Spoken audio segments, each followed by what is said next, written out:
Hi, good morning, everyone.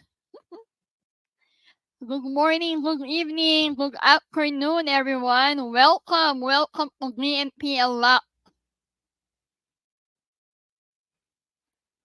Okay, while I'm waiting with my co-host, I would like to say congratulations for those who are current for the newly release of Visa Bulletin. Congratulations, everyone. Well, I'm flying. We are now on the second week of January 2024. Can you please, or those who are watching right now in Facebook, keep sharing, tag your friends. We have a very special topic that we're going to talk about today. Very timely. So if I were you, I'm gonna call my friends, tag my friends, share them. They need to know too all about this immigration fraud. Okay, while waiting for Dr. Nurse Paul and Kay, it's 9:02 a.m. here in New York. Sunday. We are now in episode 18. So while I'm waiting for my friends, let me share. For those who are watching, can you please comment down below your location? Okay.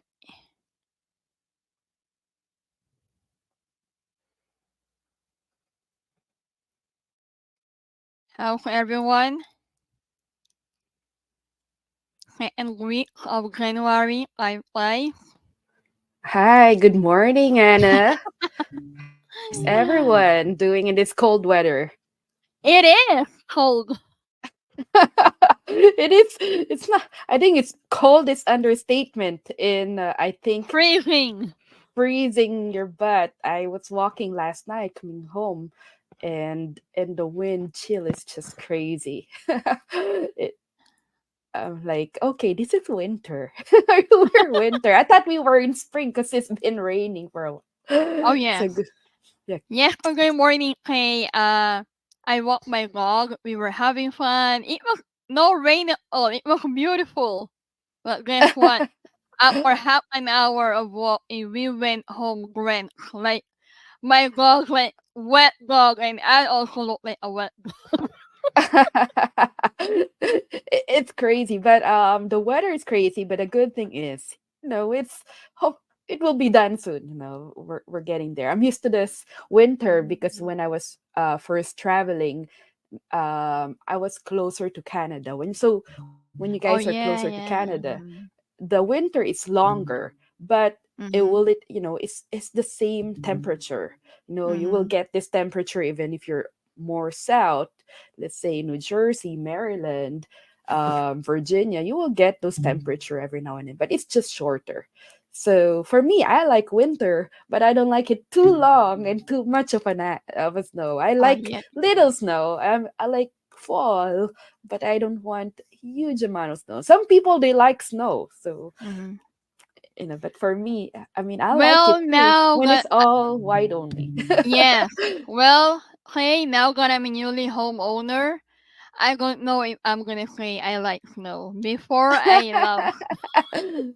Yes, so you need to work out. Those will be your workout day today. You're gonna shovel those snows, but it's fun and it's fun experience. But I don't recommend it to older people because we have a lot of fall incidents, injury during snow because of Oh this yeah. slippery road, slippery sidewalk, and Mhm.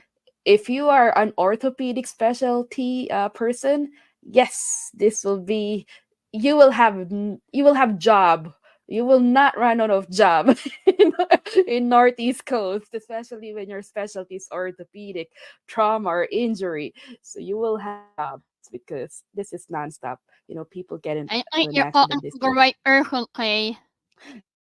I know, right? So it's very prone. We're very prone to that. But please be everybody. Please be careful. Mm-hmm. People in the United States. I know there's this Arctic blast that is hitting Mm-hmm. all the way to south. Where is Paul? Is he coming today? Well, he heard about the coldness, and coldness bothered him. Oh, oh, Paul. No, he's on his way. He's on his way. Yeah. We were talking last night about the weather in Texas. Like, we're not used to this, and he will never ever get used to this. Yeah, I heard. My husband is in Oklahoma City, which is three Mm-hmm. hours north of Dallas. I believe Dallas. Yeah. So he said it's negative here. And I'm like, wait, what? I thought it was warmer there. Because it's close to Texas, close to Dallas. He said, Mm-hmm. no, it's very freezing here. It's snowing a bit, but it's negative, but the wind chill make it more frozen. Um, and I was looking at the news in the NFL, the football, and they Oh said this is yeah. like the fourth coldest NFL played ever. The Kansas City won last night. Hey, congratulations. Mahomes, yay. Did Well, Taylor Swift? I am tells me, shake Yes. it off. Wait, did you see Taylor Swift on the video on the NFL? Yeah. So they featured Yes. her more, is that right? Yes. So that's a funny joke from last week, but yeah, Yeah. I was We like, got I don't know Golden how can Globe. they I don't know how they can survive. I mean, those cold weather. So yeah, I guess maybe we should do one time. I think we should do like that Golden Globe issue. I think we should do a webinar on that because that is actually very good. When I saw that, I Mm-hmm. said to myself, "Oh my God, I can relate as a traveling nurse or somebody who is new in the United States. Yes. I take jobs that nobody take, that nobody Yes. wants, and Definitely. We take jobs, right? that nobody wants. Number two, just like him, we don't get enough preparation or training Not or even or 10 days, right? Not not. even Yes, 10 days. yes. So I said it's very relatable to travel nurses and international travel nurse to feel that way when they come here.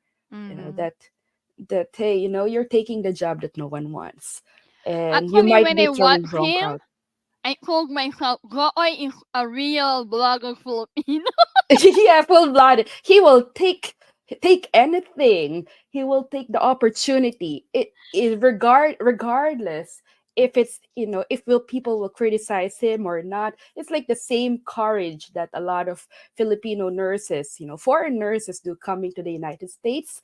And I think it's the same courage that travel nurses do when the first time they get out of their comfort zone to Mm-hmm. be going out there. And cultural difference, it's a different It is. crowd. It's the job that nobody wants to take, and you are expected to perform even though with a short time of preparation or orientation, or maybe no orientation at all, and No. people are expecting you to perform like the highest or the best nurse ever, which is not. So but anyway, that's a different topic. But we can do Yes, it our is. topic today is immigration frauds. We're not lawyers, but Mm-hmm. definitely it does not need to be a lawyer. You don't need to be a lawyer to know that you're being fooled already, or you're being frauded. So this is a very good topic, because start of the year, the retrogression, the visa bulletin came out, and we're Yeah. moving forward. So congratulations to Slowly, everyone. but moving, right? That's the most important Yeah, thing. We are yeah, moving forward. So, yeah. for those who are nurses waiting for their time to sign, review, like the NCLEX, do not be affected by retrogression. We are moving. So don't waste that time, like traveling nurse pay always saying. You're just waiting, get your ducks in a row, like the test, review, and like what I'm always saying, agency hopping. Yes, so agency hopping, not really hopping, but inquire, Yes, to inquire. multiple. I don't recommend, don't recommend people like, sign one and then change your mind to sign the other one. No, no, no, don't do that. True. Please do Yeah. not sign. We're all professionals. Be respectful of these recruiters who are doing their job also. If you Exactly. were under position, you will not be happy to. So Mm-hmm. don't, golden rule. Don't do to others what you don't want others to do to you. So Mm-hmm. that's for me. Be respectful. Um, don't sign, but you can inquire. Yes, Right. So you go outside. You can, it's like buying a cell phone, right? You want to know more about the cell phone. I'm not just gonna buy it because so and so or in your friend is using iPhone. No, I'm going using it. Even if I love her. Taylor Swift has three iPhones, or maybe three different phones for sure. Yes. One for love life, one for song, and one for so yeah, like Kay was saying, it's okay to inquire, get to know the agency, but do not sign. Yeah, so you're Yes, not gonna do regret not sign. Correct. Do not sign anything until you're ready, because or you're not gonna regret anybody telling you to sign within 24 hours, uh red even flag. even the Department of Justice will not send you a subpoena and tell you to respond in 24 hours. Yes. Okay. Even the court, even, you will never get subpoena to respond, even 7 days. No. Mm-hmm. you know the right timing is, sufficient time for you to decide. And anybody telling you to sign something upon arrival in the United States, long Aside from the document, contract, yeah. and you are sleepy, you're just tired from your 24-hour trip, and then they're making you sign something new, that's a big red flag. Nobody who's ethical and right mind will tell you to sign something when you are exhausted and tired and sleepy. The only people who will make you sign such contract within 24 hours, or when you are newly arrived in the United States, that is somebody who's willing to, I mean, who has planned to exploit you. Okay, so Yeah. those are, I know, red flags. So all right, so let's do our we can start our lineup for the topics for today. Okay, while waiting, well, all is ongoing. You know, Texas, Maryland, New York. Texas is 1 hour behind, so we'll wait for Paul. Paul is Paul likes to chill. He's a chill man, and I like him for that. He's a chill man. How about Lefora is crazy, right? It's doing crazy. Paul is just yes, chill. and we were like always on the go. Hey, come on here. Yes, where are we gonna go? I don't know yet. Yeah, I love him. Very spontaneous, very chill. Those are the kind of people that you like in your life, because they're the one who's gonna give you the best advice, because their emotions are not like in a roller coaster. They don't mix their emotions with their decisions. So those are the people that you like to hang out with. Like Marvin. Hi, Marvin. Hello, what from work? Watching from work. Wait, night shift, Marvin? Or your working weekend? Oh, wait. Marvin's gonna post his pay also, because now he will have a Yes, charge pay, a supervisor pay, a holiday pay, a weekend weekend pay, pay. and holiday differential. Are All you the pay. Marvin? I want to Okay. see that paycheck 2 weeks from now. Okay, I'll go please post remember Marvin. post that paycheck. I want to We're see waiting for all the it. differential. Okay, so today, pay while we're waiting for our dear friend Paul, we are going to talk about episode number 18. Can you imagine that? We're already in episode 18. We are going to discuss about immigration frauds. And this topic is very timely. We're getting climate, it just happened. Maybe someone out there heard about us. Oh, there's So, gonna be a lot of that. Somebody posted in Lefora that their employer, canceled over the weekend. Not over the weekend, but the days ago. So I see those kind of posts when you say in the fora, when you post it in social media that my employer got canceled, and I'm already in my visa processing. Mm-hmm. As soon as you post that in the fora, you will receive a lot of recruiters messaging you. And if it's a good recruiter, it's great. But the sad thing is, you are going to be a hot target for Mm-hmm. predatory practice or fraud also, who's going to tell you a lot of things or promise you all the world, um, because they think that you are actually in a frustrated situation, that you will take anything at this point. So this is a You're good opening topic. yourself. Yeah. Yeah, so it's a good topic and timing actually to remind people, when you post in social media, if it will land the good people, that is great. But also some other people who will see those things can be predators who will take advantage of you and will tell you everything, market you everything. They can even tell you can be here within a month. Yeah. You just have to pay this one and you're not gonna lose your spot.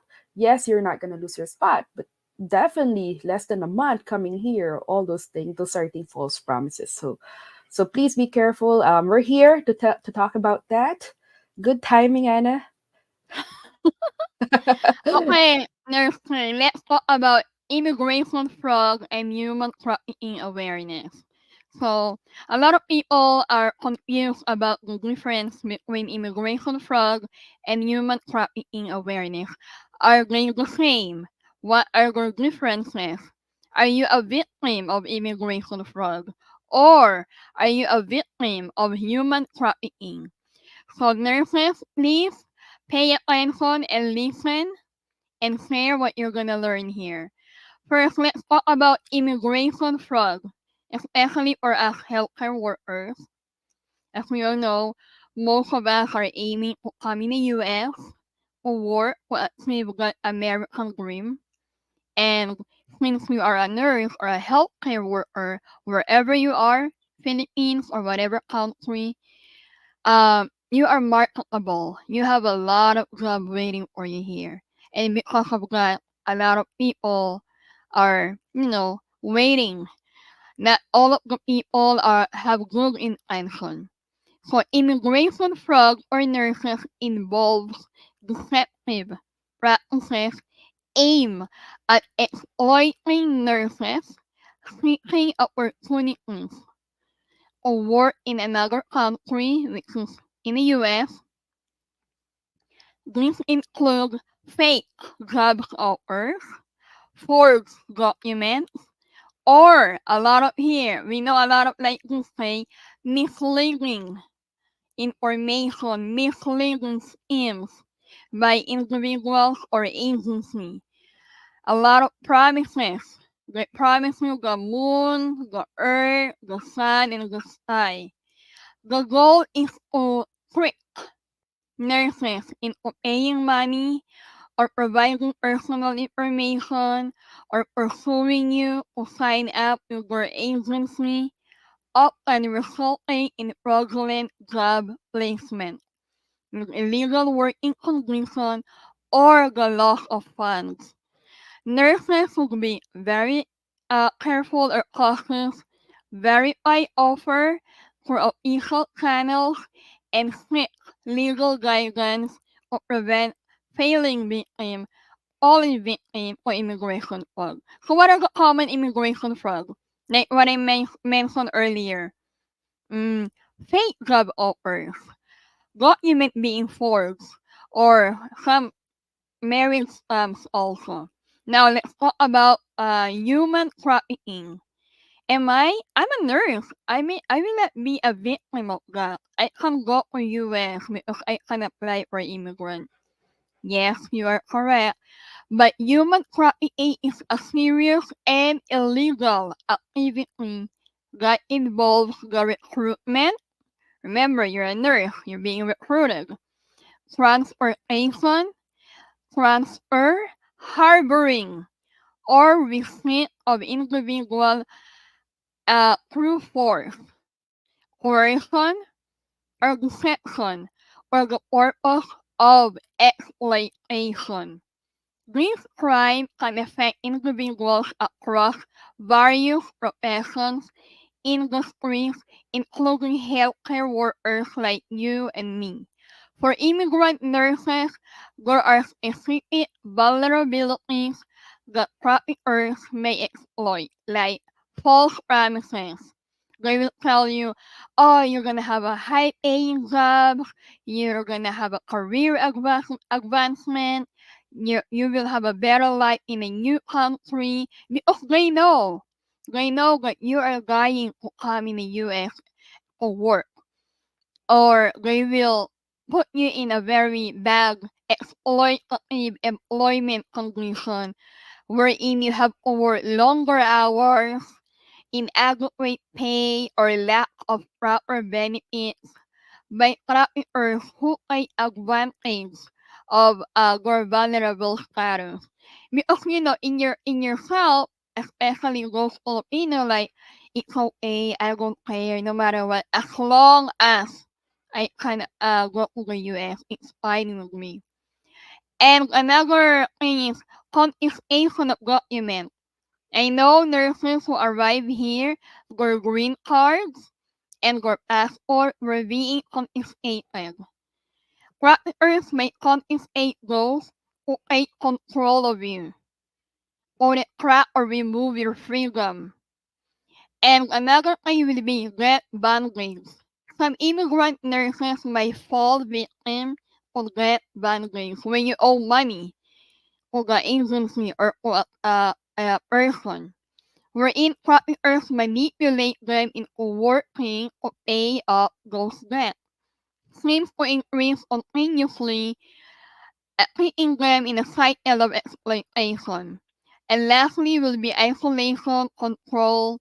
Traffickers may isolate you, will put you in a remote place, or put you in the same housing to control you and the other nurses. Lastly, threat and coercion. Immigrant nurses may face threats or coercion to comply with the trafficker's demands, making it difficult or hard for them to report their situation to authorities. Can you believe it? It's already 2024, but still, human trafficking and immigration fraud are very common, and it's sad to say that healthcare workers or nurses like us who are graduated, who are licensed, who finish 4-year course are the main victims and target of these people. How about you, Kay? What can you say about immigration fraud and human trafficking? Paul! Hi. Welcome! Good morning, Paul! Sorry. Good morning. Good morning. Some technical issues in the background, but thank you, Anna, for sharing that. Paul is not feeling well. I hope you feel better, Paul, but still he shows up. Thank you to ibuprofen 800 milligram Oh twice a no. day. Kay, we can't hear you, Kay. Hold on. I think she's Oh, muted. there you go. How are you, Paul? Good morning. Doing Yeah. good. It's a cold weather. What's the weather right now there, Paul? Right now is I think it's 40. It's gonna drop to 30 later. But I know the Northeast is much worse. But Yeah. I don't do good with the cold. Yep. Yes. So welcome, Paul. Good morning. Good morning. Nice to see you again. Nice You to look see you fresh. guys again. You look so I fresh. showered. Coffee. What is shower? We're in Northeast old school. What is I shower? know. People in Right, Texas even if do it's that because cold, it's I'm hot. like, I know. Yep. Yep. Yep. Yeah, so anyway, going back to Anna, what can I say about human trafficking and forced labor? So when I started talking about human trafficking, I did not actually, it didn't sink into me that it was happening to nurses. Even before, when somebody told me, "Kay, those are human trafficking," and I said, it's not possible. Nurses being human traffic, I don't think so. I think it's just a matter of, like, exploitive employer, but not necessarily human trafficking. Maybe forced labor, yes. but not necessarily human trafficking. So when I started learning about it, I did not believe because it wasn't something that I was seeing. I didn't see it, I didn't know it. I work in acute hospital. This doesn't happen in acute hospitals. That's what my first thing was. All my experiences were mostly acute hospital. I did have, nursing home. I did have outside patient. I did have experience in day surgery or outpatient services. But most of my experience were acute hospital. This does not happen. I said, I don't believe that this is human trafficking until I started learning about it and researching about it. And I look at a lot of journals and articles, and I said, realize, holy smoke, human trafficking exists in nursing. It's not just because we're not seeing it in our acute hospital setting, it means it doesn't exist. Unfortunately, there are a lot of cases of human trafficking, um, that are in courts right now that are victim. And there's actually also a human trafficking case that was won by 200 nurses in New York. And I'm like, wait, in nursing home, I kind of realized that I experienced similar what these nurses went through. And although for them it went crazy over because these nurses were put into prison. So when I say these nurses were put into prison by their employer, so there's a thing called abuse of the legal system. So they were threatened, and um they were abused. I mean, the employer abused the legal system Wala akong in a marinig. way that putting nurses into the jail. So that one, the case was won as human trafficking in New York. And then after, articles after articles, I saw more articles and lawsuits about nurses under human trafficking. And it's really bothering because you will realize now why healthcare is in an exploitative situation compared before. I would say 10 years ago, this is not the nursing. Right now, the nursing that we have right now is not the same 10 years ago. So it became exploitative. And there's more and more cases of human trafficking now among international nurses. So, but are all the situation human trafficking? The answer is no. Not all of the cases are human trafficking. There are extreme, like you said, people get, getting their green cards, they're putting them in one house. That is horrible situation that they're sharing. They're not giving the job that they're being told. I even heard one time that that the nurse were told she cannot go anywhere, until the recruiter says so. And I said, of course you can go anywhere. You have a green card. If they call you to start to work, then go back and start to work. But since you have no job yet, you can definitely go to your family. But she said, no, they took my green card, they took my social security, they took my passport. They told me I cannot go anywhere. And I was like, no, absolutely not. So when I saw those extreme situation, that's the time I said, wait up. This is really bad. This is serious. And I don't think anybody's talking about this in the nursing arena. And that's the time I started advocating for this. So, yes, it exists. It does. You don't feel it exists because majority of the nurses work in the acute healthcare setting, but there are a lot of nurses who do not work in acute care setting, who works individual, solo, and they are alone. They don't know anybody. They cannot, they don't have access to a lot of people who can tell them, hey, what they're doing to you is wrong. So if you are in acute care setting, you might not see this a lot because there's a lot of eyes in acute care setting. But 30% of nursing workforce works in those non-acute setting. So I recommend people that if you don't hear this and you only work in acute care setting, do not close your eyes. 30% of nursing workforce do not work in acute setting. And when we're talking about 30%, that you're talking about hundreds of thousands of nurses who do not work in acute care setting in the United States.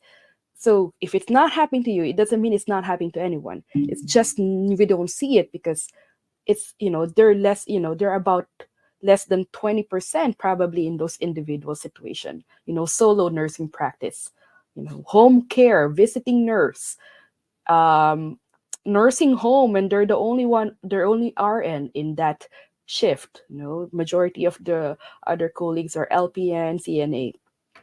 So again, if you don't see it, it doesn't mean it doesn't happen. So always please be conscientious and let's not judge a lot of people who's verbalizing something.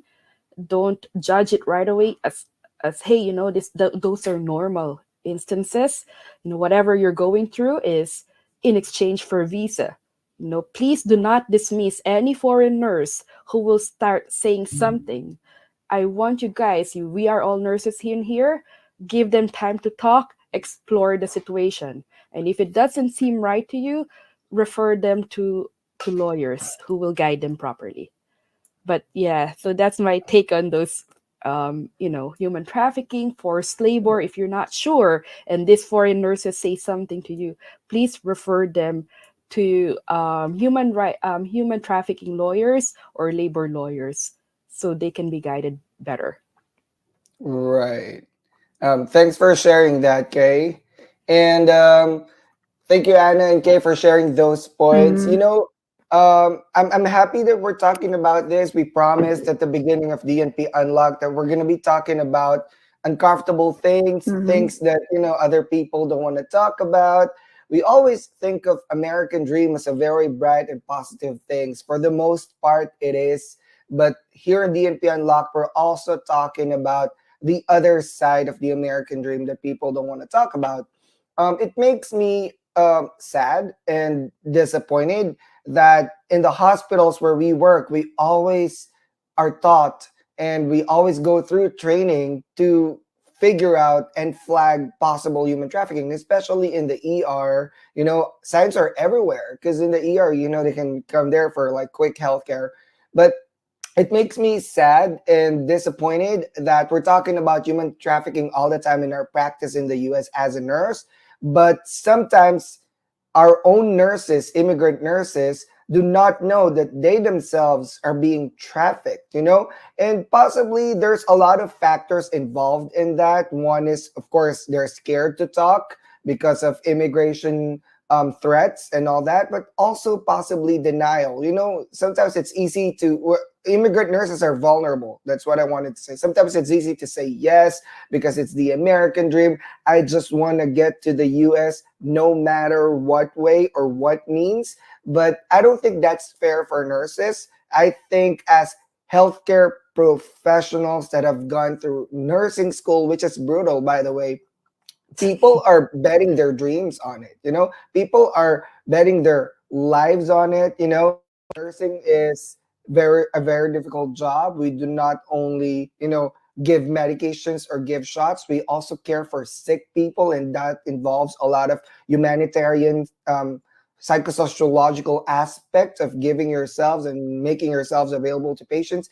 And people bet on their American dreams, and some of them are vulnerable, too vulnerable to say yes to anyone who can get them to the US no matter what, even if it's in an illegal means or the fastest way that they could. But that opens up some of these nurses to human trafficking because human traffickers actually prey on vulnerable individuals. We've seen this being talked about in the US about, immigrants of blue collar jobs mostly. But what about white collar jobs like nursing? Like nurses, thousands of nurses migrating to the US every year seeking for that American dream. And here are the human traffickers intentionally praying and looking for this vulnerable nurses just to get them to their American dream, but make money and profit out of it. But it's hard for some nurses to identify this until they start talking to support groups or people like us, and we direct them to resources. Again, we're not lawyers, but it doesn't mean we're not informed nurses. We're not informed individuals. We research on this to the level that we can. We're not expert in laws, but we could say that we're expert in nursing and immigration at this point, talking about these things. But it makes me sad to hear about nurses in today's age that are still being exploited and trafficked. Like, if you think about it, the forced labor alone, right? That sends you a flag that this might be a what you call this? This might be a human trafficking, but some nurses are not able to identify that properly. But there are many other things that could raise us some red flags to human trafficking. I'm going to talk about some points later. Hold on. I think, all right. Or what? But yeah, so the point is, am I having issues with my microphone again? Because I think, yeah, 1 second. Something that got disconnected. I can't hear anything. We But can hear you go. yeah, Yeah, but yeah, we can hear you. yeah, yeah.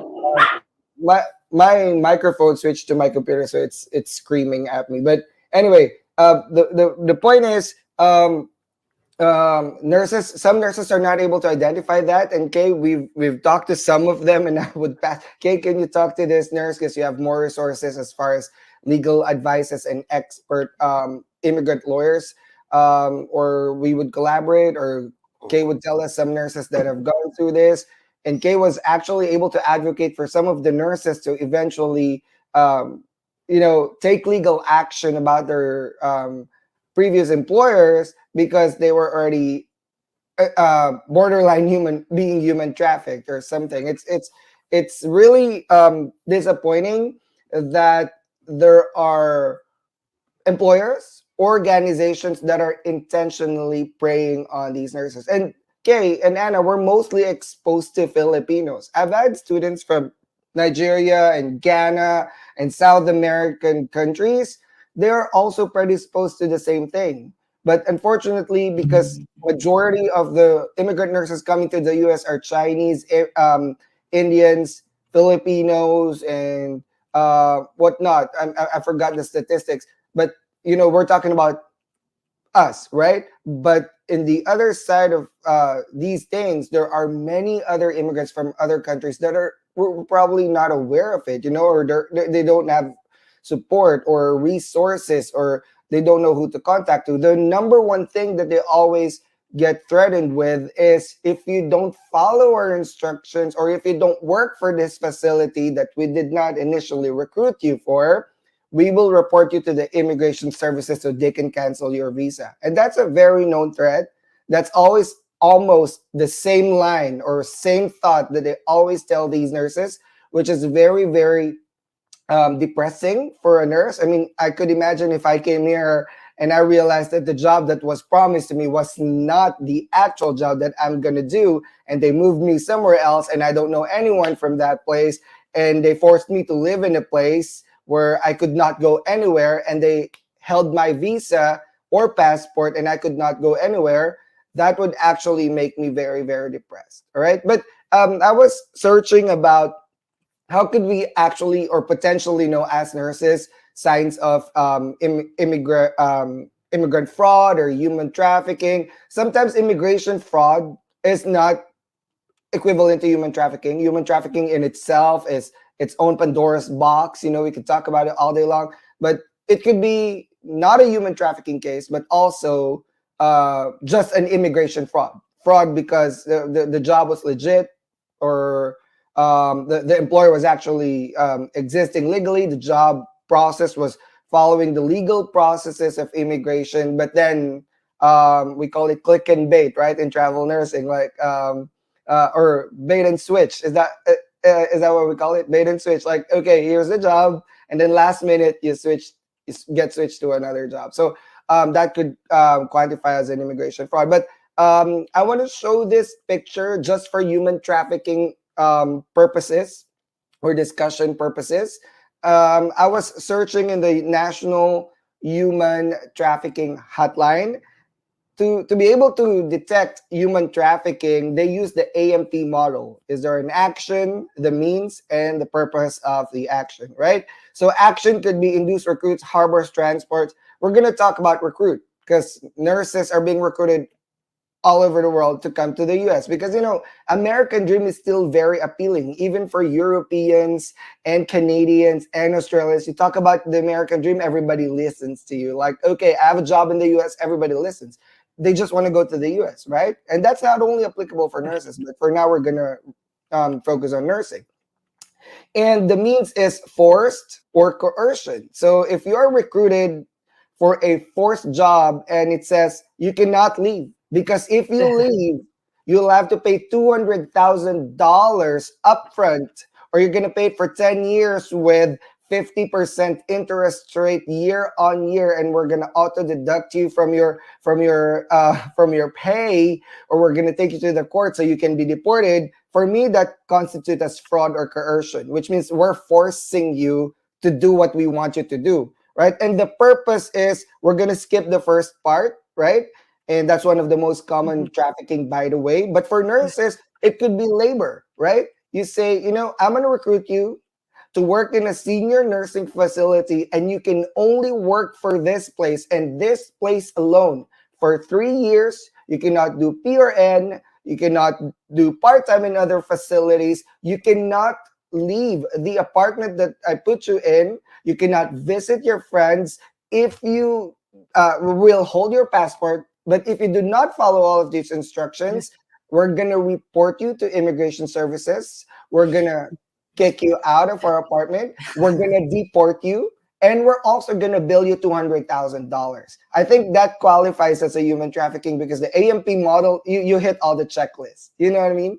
And what I'm actually saying is, it's not very specific to a certain case, but many of our nurses experience this. Some of my examples are probably a little exaggerated, but not too much, right? We've heard about 100,000, 150,000 breach, or we're going to report you to immigration services. I think that is constituting human trafficking. And I think the federal government is already getting involved in that.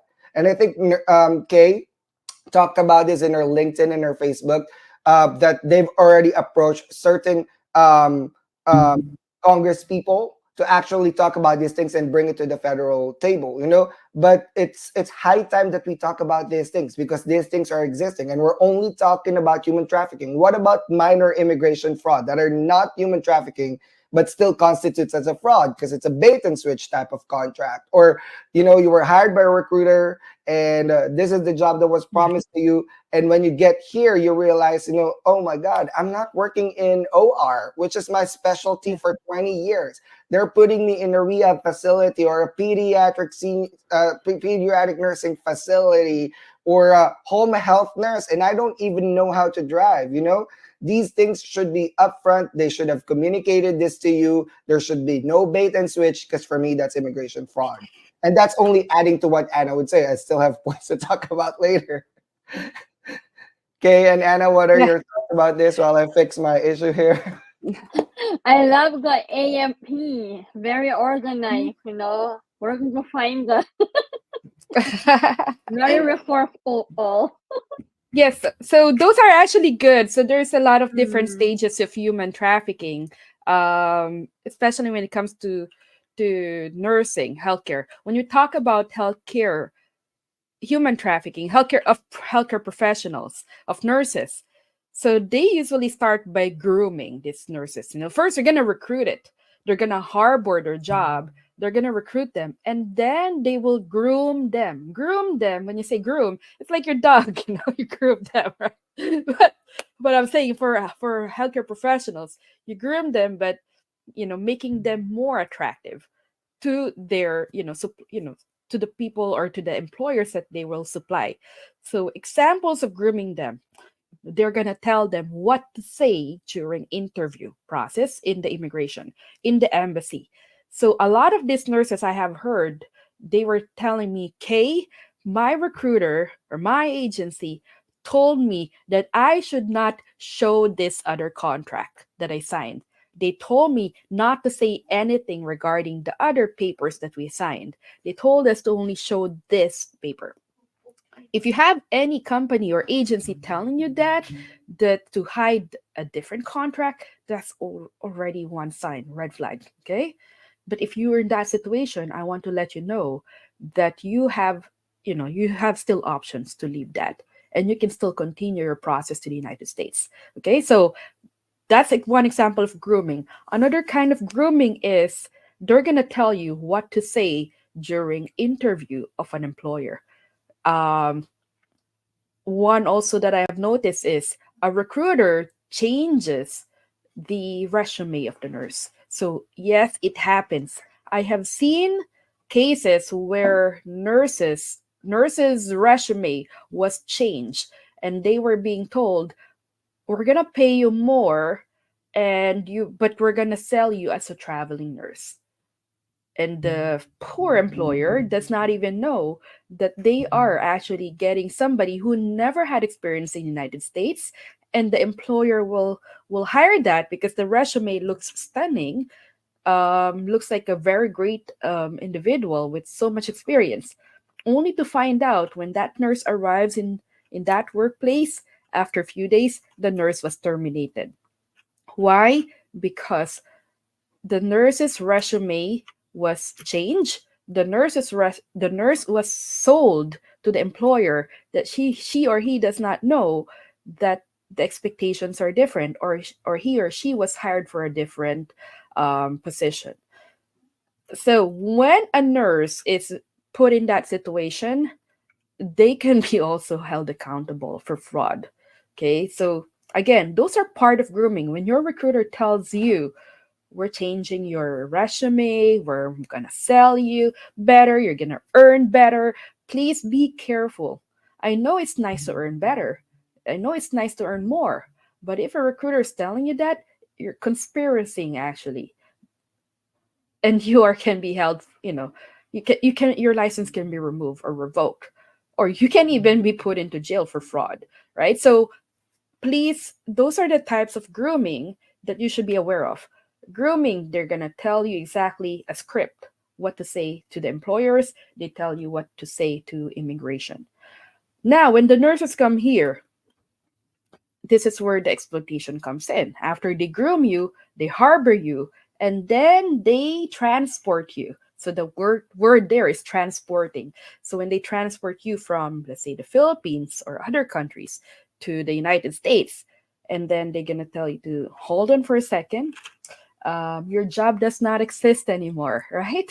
They said um, a lot of nurses come here in the United States, and they were told upon arrival that the job does not exist anymore, and they're being given a new contract to sign. So if there's changes, be careful, because those can be signs that you are going to be sold to a different employer. And I have seen cases where they were told to sign a different contract, and now the contract has huge amount of termination clause that they're gonna pay if this nurse is quit. And there's a lot more clauses there saying that um, you cannot disclose this contract to anyone. You cannot ask anybody, and you have to sign this within 24 hours. So there is a thing called coercion. So when coercion happens, after they groom you, after they harbor you or transport you, recruit you. So now there's coercion, and they say if you don't sign this, we're gonna report you to the immigration into the immigration. We're gonna be deported, or if you don't sign this, we're not gonna give you a green card, because the green cards arrive in our office, or are in our office location. So we're not going to give you a green card until you sign these documents. Please do not sign that. Please reach out to us in the fora, reach out to organization about human trafficking. Please reach out to lawyers, because you might be in the situation that you are being human trafficked, especially when they're telling you to sign a new contract. Your job does not exist anymore. I'm like, you just travel from Philippines to United States. That's only a 24-hour travel. There is no such thing as the job disappears in 24 hours, okay? Especially on weekend. There's no manager working on a weekend telling you, oh, the job's not available anymore. Okay, so that's BS. I call it macaroni. So so I tell them there is no such thing as the job disappears overnight while you are in transit, in the airplane. Why didn't they tell you that right away before you even flew? So it's a strategy that a lot of scammers, fraudulent human traffickers will do, or abusers will do, is they're not going to tell you until you get here. And then they're going to hold your green card. And they're going to tell you, we're not going to give your green card until you sign this new contract. So again, there's a thing called forced, signing of new contract, coercion.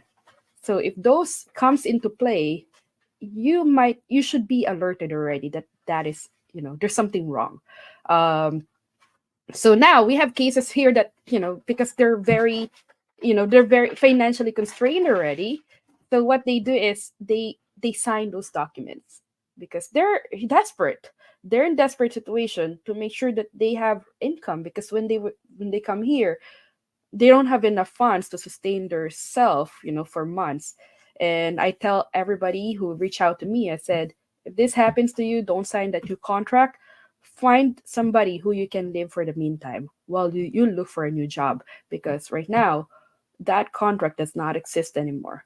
And that employer or recruiter is trying to take advantage of your situation to scam you or abuse you or exploit you or sell you to a different employer.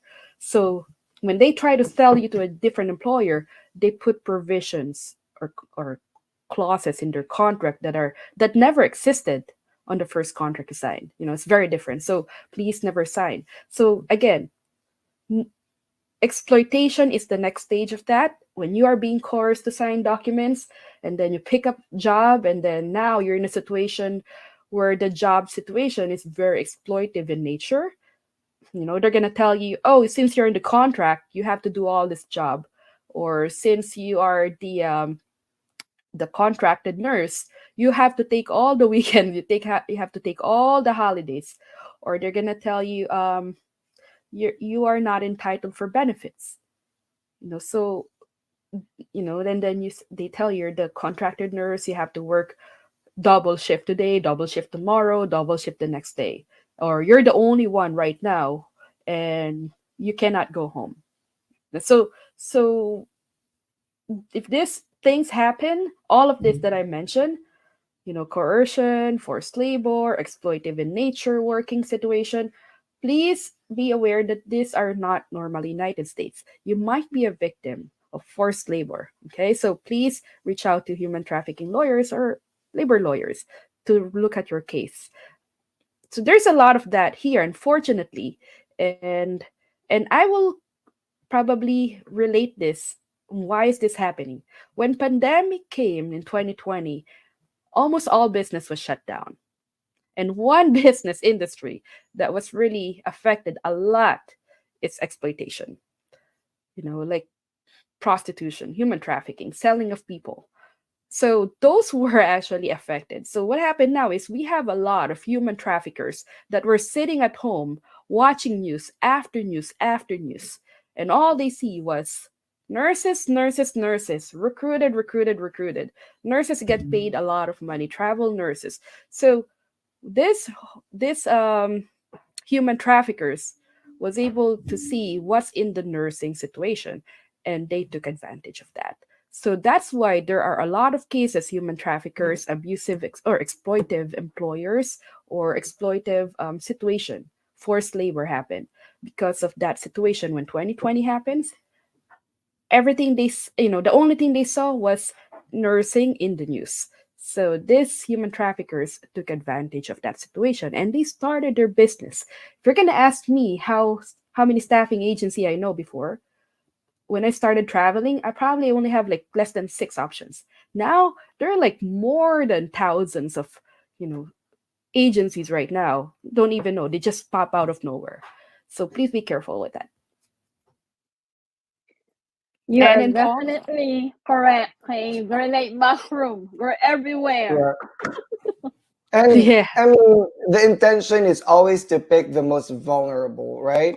I think it also boils down to the nurse himself or herself. The more that you don't have a lot of experience, the more that you are desperate.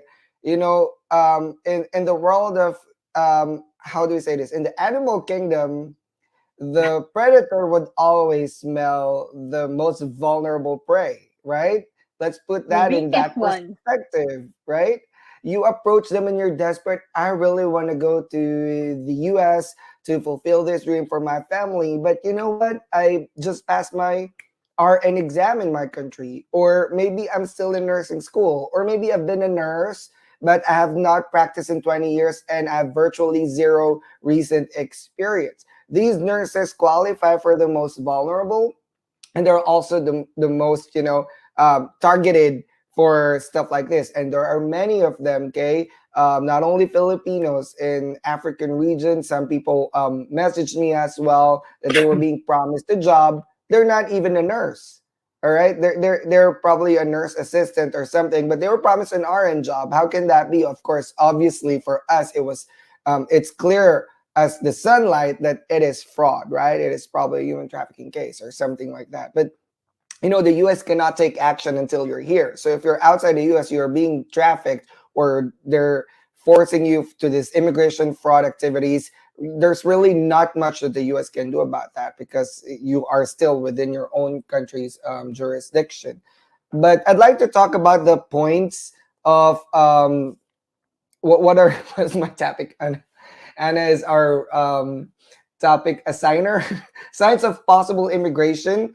We've talked most of these things. We've already talked about it today, but I'm just gonna Yeah. go through very quickly. Mm-hmm. I'm just gonna share 10 points that I think would be valuable for nurses to identify, is this immigration fraud / human trafficking.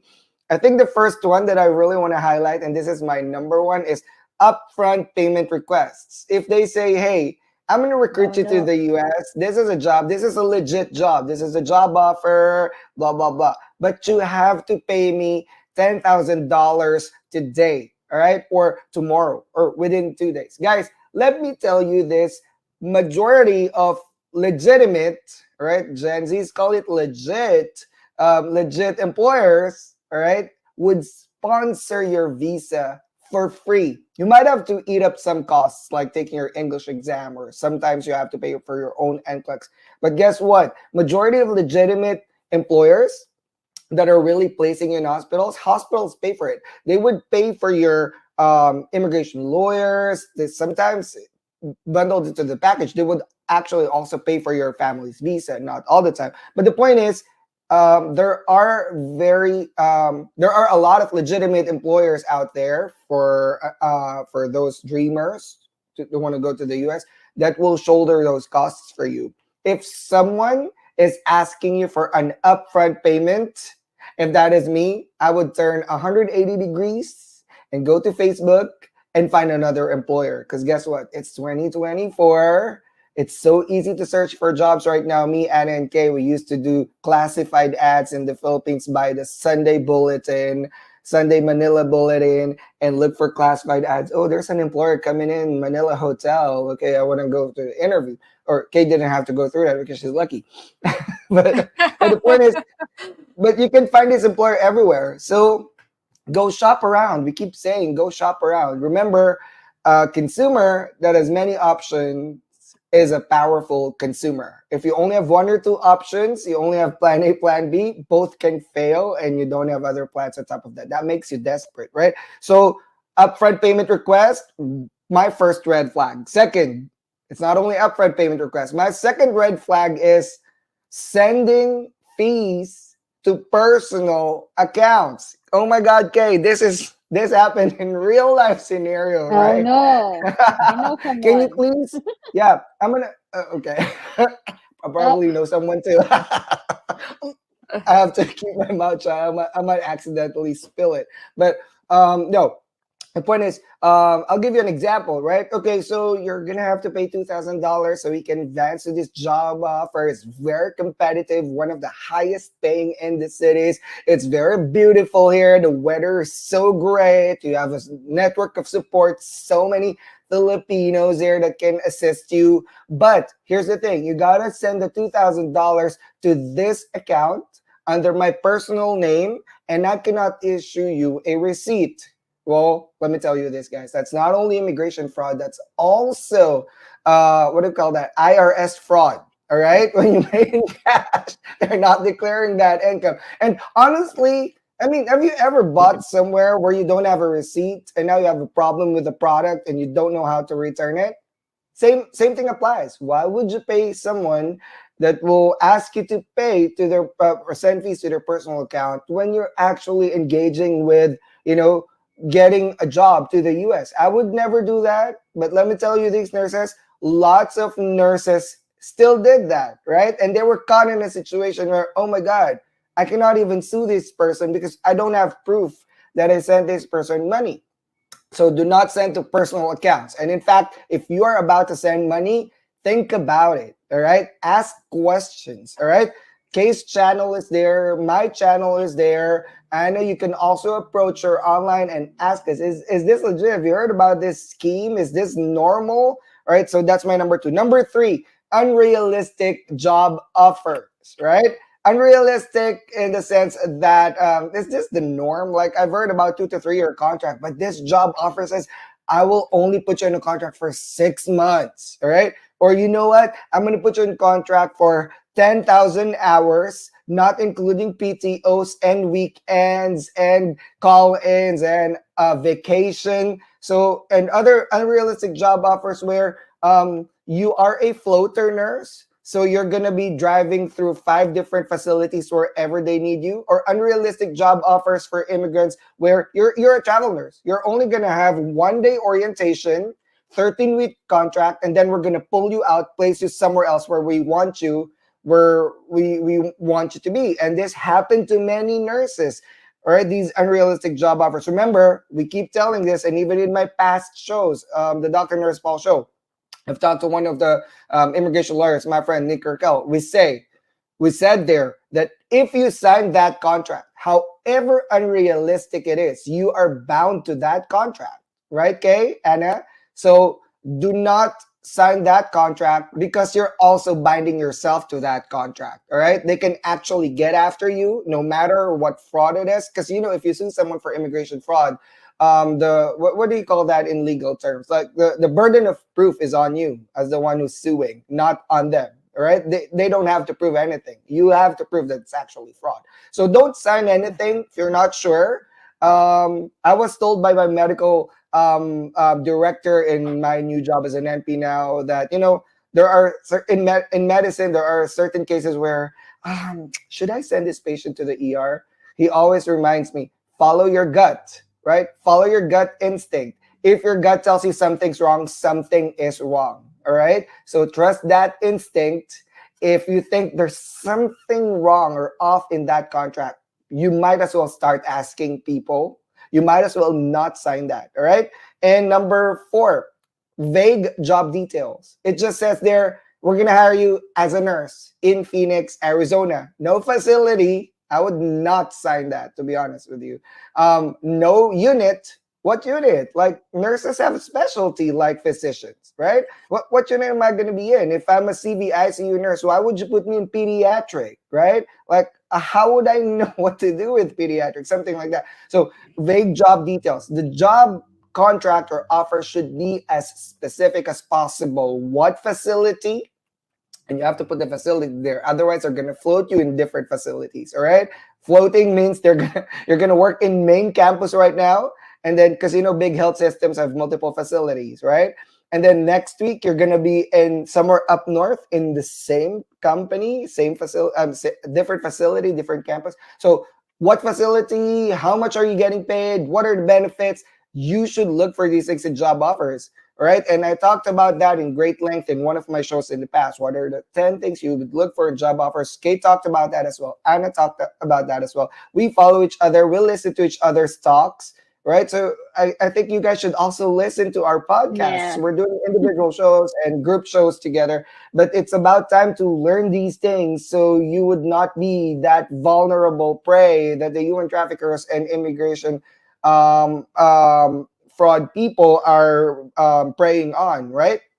Next, unprofessional communication. So unprofessional communication is where, if you're really being trying to, being hired by an employer, professional communication all the time. If they're trying to be your friend or trying to add you on Facebook on your personal account or trying to ask about your family resources or who's your connection or what is this and that, I would avoid that. All right. I always maintain professional relationship with people I work with professionally, and that's for a good reason. All right. It's an underrated comment that we all should remember to keep things professional, especially if you're talking about immigration, all right, or your American dream. Because again, the more that you share to someone, especially if it is your potential employer, the more that you become vulnerable because they can exploit those weaknesses.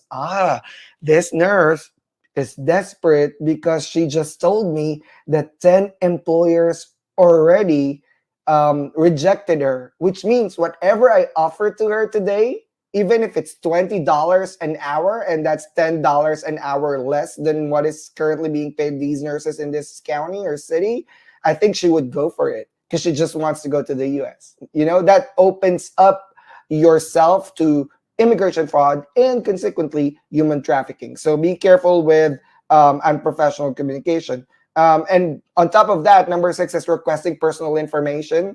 I think when you share something to the recruiter or employer, share about your profession, right? Your career growth, your career experiences, but not so much so to say, you know what, I have 8 kids, or you know what, this is my 3rd marriage, or you know what, I've traveled multiple times already and I could not find a job that I want. I don't think those should be shared during employment interview. I think we should always stick to the professional facts and career facts about yourself. Again, sharing too much information, right? TMI, too much information can get you into trouble. So I would not share that, right? You know what I mean? Like I would, Hey, don't attack my business name. TMI is my business name. You know, right. I don't attack DNP. Come on, Paul. TMI is That's a good name. Yeah, too much information. TMI. So I got it from Kay. But the point is, don't share too much. Stick to professional facts, career experiences. Talk about your nursing experiences, but do not speak about or do not talk about. You know what? I've talked to this recruiter, but I don't like them. You know, I like you better, guys. Remember, the more that you share to someone that you're negotiating with, you're giving them upper hand against you. So remember, when you're negotiating, I think we should talk about the power of negotiation next time. Remember to it's like a game of cards, right? You want to keep your cards to yourself, right? And you slowly put it out one by one until you have the upper hand for negotiation. Same is true when you are negotiating for your contracts to the US. All right. So do not share too much information, do not too much personal information. And number 7, this is one of my important things that I want to highlight: high pressure tactics. All right. Let's say they tell you, okay, you have 3 days to sign this. All right. Let me tell you guys this. After 3 days, all right, I would honestly say, you know what, I have 3 days. Okay, I will skip that 3 days because guess what? If it's really for me, you would still pursue me. You're not going to give me 3 days because you need me more, right? But if you're forcing me to sign in 3 days, there's something wrong with this. All right. They probably have experiences where nurses didn't sign the contract because they found something that sends a red flag to me. All right. It's like saying, you know what, sign your life away. You have 24 hours. Whenever someone tells me, especially if I know what I have, what I can bring to the table. For example, I'm an experienced nurse, I'm an experienced nurse educator, and someone hires me and say, you have 24 hours to sign this. I was like, you know what I say? I need 72 hours to read through these things and sort through it, right? If they say yes, then that's an upper hand to me. But guys, anytime someone pressures you to do something that's almost always a red flag, whether it is your contract for nursing or something else in your personal life, do not let anyone pressure you and give you a time frame to decide. Because remember, when you're pressured, you tend to make a wrong decision, a regrettable decision. So don't do that. Don't force yourself, especially if it's a life-changing event. Migrating to the US is a huge life-changing event for you and your family. So do not subject yourselves to high-pressure tactics like this. Okay, you only have 24 hours to sign this. Otherwise, somebody else will sign this contract. They did that to me when I was buying a house. Okay. Remember, this house was listed for, well, the numbers are out there so they can search it. So I'm just going to share it. The house was listed 520,000, and it was almost end of the year. Remember, talk to your realtors. Buy towards the end of the year because they need to close this deal at the end of the year for their shareholders, and they can close their books. The longer that the house stays that's not being sold, they're paying for upkeep, they're paying for taxes and all that. So in short, I waited till December, right, and see what houses will be sold by December, right? So they were still building the community. In short, from 520, they dropped it down to 479,000. All right. I put out an offer and said, I only have 430,000 budget. All right. But I was actually approved for 600,000. I told my mortgage lender, just put 450,000 because if it's 600,000, I'm not going to budge. I only have 430,000. They said, no, somebody else was putting an offer. You have 3 days to decide if you want to buy it for this amount. We're not going to budge. All right. In short, I said, okay, well, then I'm going to have to wait after 3 days if they actually put an offer. Because if it's for me, it's for me. The 3 days passed. There was actually no job offer. I was the only job offer in the market at that time. Nobody buys at December 27 after Christmas. The money is all spent for Christmas already, right? In short, I had the upper hand. I waited for 72 hours. They gave to me the contract that I wanted, and we closed the deal. Same is true with nursing. I didn't sign when they told me that I have 24 hours to sign. No, because if I know what I'm bringing into the table, you need an immigrant nurse to fill that spot. I'm an experienced nurse, and I'm not desperate. I can wait, so I can get the highest quality contract. Then I don't need to rush. All right. If you rush me, something sends me a red flag. It's almost always, if something's rushing me, someone's rushing me, organization's rushing me, it's almost always a red flag. And we've talked about that multiple times in so many different scenarios. So be careful with that. Number 8, absence of formal interview. If the employer, the actual employer, if the agency is your employer because it's staffing agency, good. If your recruiter is just a third-party recruiter and you actually have another employer, which is the hospital should interview you because they should get to know you too and see if you're a perfect match. If it's only the recruiter that interviewed you and they're blocking you from talking to the actual employer, there might not be an employer on the other side. We've heard nurses receiving emails that said, "Oh, you based on our preliminary interview, you're actually hired. This is your job offer." Excuse me, sir. I haven't talked to the hospital. Their human resource don't know me. So how do I know that there's actually a hospital on the other side, right? Be very careful about that. Make sure that you got properly interviewed, right? No interview, no job offer, basically. And the next one, number 9, is lack of employer credibility in the age of internet. Thank God it's 2024. You can just simply Google the name of the hospital. Check the Google reviews, by the way. And you can just Google the name of the hospital, the name of the agency, the name of the recruiter, and you might find things that might be interesting to you, such as good reviews, bad reviews, federal lawsuits, human trafficking lawsuits. You might open that. You might see that. So I honestly put just the name, copy just the name, or even the address. Somebody asked me, is this a legitimate employer? All right, I get the address from the job offer because they have their address and put it in. Is it matching the name? There was one nurse that told me, is this a legitimate employer? Because I just received a spontaneous job offer, $10,000 a month salary, and they want me to just pay $2,000. Is this a legitimate job offer? All I did was copy the address from the letter, right, and put it in Google, and it says it's a trucking company. I was like, oh, is this the one recruiting you? Because it doesn't say hospital. It says it's a trucking company. Basically, it's a different company. The address was totally off. You know what I mean? In short, that hospital was not existing. It is a fraud, right? So check your employer credibility as well. Sometimes there are actually good employers, but you want to see that as well based on reviews or profile of the company. Is this company financially stable, or you think this company is engaged in some immigrant nurses abuse, because sometimes it's not fraud. The contract is actually legal, the immigration process is legal, but guys, once you get here, what if they're abusive to immigrant nurses? There are nurses that have gone through legal processes, everything's correct, they could not sue them for immigration fraud, but there are labor issues, and that's another box that we can open right now, and it's a whole thing by itself. Labor abuse, mental abuse, stuff like that. So check your employer credibility. And the last one, check the contract. Is this what is standard in the industry?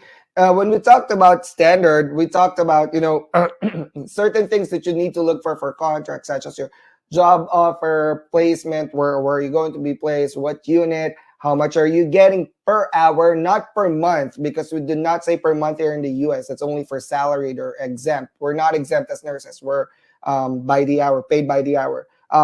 Where's that facility? What are the benefits? Can I bring my family? How long is the agreement going to be? Remember, it's an agreement. It's not really a contract, because majority of the states here is at will. So those are the things that you want to look out for. And we've talked about that in different shows that we had in the past. But look at that contract that you have and compare it to the ones that's existing right now with other agencies. Does it look standard? Does it look like it's lacking certain things, such as until when is this agreement in place? Such as which state would this be tried on? All right, if I sue the employer, you know what I mean? Like, if you're not sure about this, get a contract law specialist or lawyers, or someone who can read contract for you and verify. All right, but those are the 10 things that I want you guys to remember about signs of immigration fraud. And there are, picked 10 of my favorite signs for immigration fraud, but there are many. But what you guys think about that, Kay and Anna? They're very detailed, Well, Paul. Thank you very much for enlisting that. yeah. Those are very important. Sometimes we're too lazy to do those things, but I always tell everybody, do you want to sweat right now, or you want to bleed later on? So if I was going to be in that place, I'd rather sweat right now than bleed in the war. I'd rather, sweat in the training than bleed in the war. So that's what I would tell everyone. Because when you get here and you're a victim, you thought it could have been prevented by just, 5 hours of research, 4 hours of research, 3 hours of research of everything that Paul said. But when you get victimized, you're talking about months and months of torture, years of trauma. So please follow what Paul mentioned to you, all the guidelines there. Those are very important. Anna? As always, Paul very systematic in sharing his information. Wanted to educator background, has to have an Yes. objective. Whatever. But but there are so many things. It's only 10 points that we've shared, but if you guys look at all the shows that we did, me, Kay, and Anna, and even the posts that we're doing online, we've actually shared a lot of things that you guys could pick on, and you could probably summarize everything that we talked about. But immigration fraud is a really big thing, and these are the things that we honestly advocate. We're on the nurses side, right? Anna and Kay, we always reflect our in dealing with this scenario. Are we on the nurses side? Remember our talk, sometimes when there's issues, are we on the nurses side or are we on the employer side? Because sometimes we have to pick sides, not because we want to be fighting, right, or arguing all the time, but we're nurses. We don't want ourselves to be put in that situation. I always put myself in a situation where, what if it's me?